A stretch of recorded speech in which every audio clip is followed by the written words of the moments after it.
Hello. I was here yesterday and it was wonderful. I've learned in life that if you want to get your head around something, you go to where the experts are and you get up to speed, quick, smart. Activists get things done. Yeah, a lot of people know me as the person who hasn't paid my rates, but I'm like an onion, there are many layers. First thing that you may not know, I'm actually a tradesperson. Time to have some tradies rather than traders in key leadership positions. Advanced trade in sheet metal engineering. I was New Zealand's first ticketed woman welding inspector. My specialty area was gas tungsten arc welding of stainless steel. I was a welding tutor for 9 years at Manukau Institute of Technology. These hands have helped build real things and they've helped to train people to build real things, not this casino bubble and fluff sort of stuff. Yeah, actually I believe it's in my blood and in my destiny to cause a major electoral upset and do a Winston and catch that Brexit feeling and become Auckland's next mayor. My great-great-great-grandfather, the Right Honourable Sir George Clark, from 1835 to 1837, guess what he was? You're sitting down. He was the chief Tory whip in the House of Commons. And his brother's son, James Clark Maxwell, was one of the 3 greatest scientists the world's ever produced. So how come I only got 67 school cert science? Anyway, why I'm standing as mayor, I've had 20 years, can you still hear me? See, I'm a wrecker, no.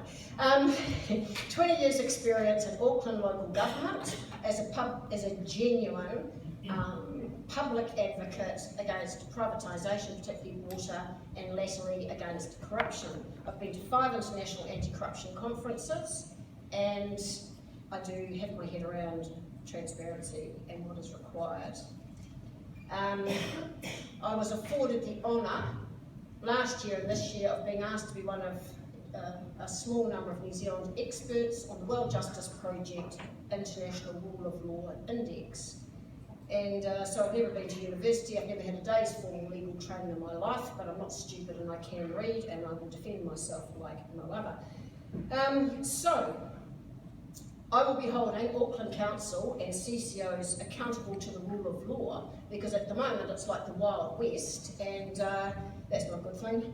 And the lawlessness is unbelievable. How many of you have ever heard of the Public Records Act 2005? Chloe has, and all this lot have. Section 17.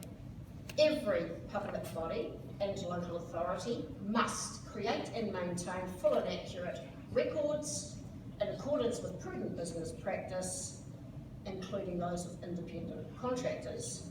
Now, I've had a 9-year one-person rates revolt because we're not being given this devilish detail about where money's being spent on private sector consultants and contractors. And I put my freehold home on the line in defence of that principle, because if you don't know your rights, you haven't got any. And if you don't defend the rights you're supposed to have, you lose them.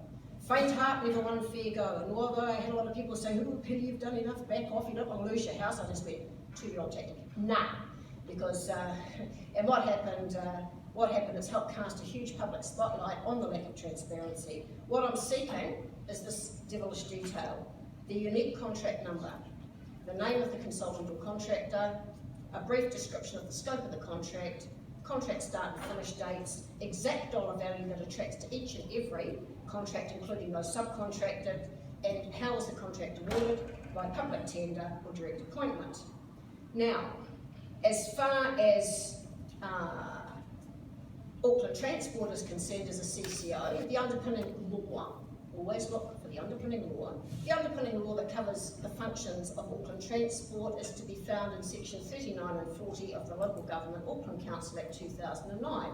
And it makes all the right noises about value for money, cost effectiveness, but when I did Official Information Act request to Auckland Transport and asked where was the cost benefit analysis of all this contracting out of services, because guess what? There is no such thing as public transport in Auckland. There are 10 private bus companies, 4 private ferries and a French multinational running the trains. The only thing that is public is the public subsidies. Oh, thank you. Yeah, and How can you measure cost effectiveness if you don't know where the costs fall? Last point, growth. You cannot separate growth and transport. And the underpinning law regarding growth was the Auckland Local Government Auckland Council Act.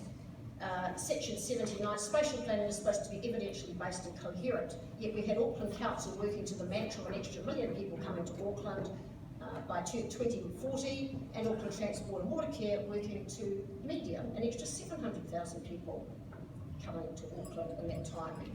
I have so much to say in so little time, but that will do for now. Thank you.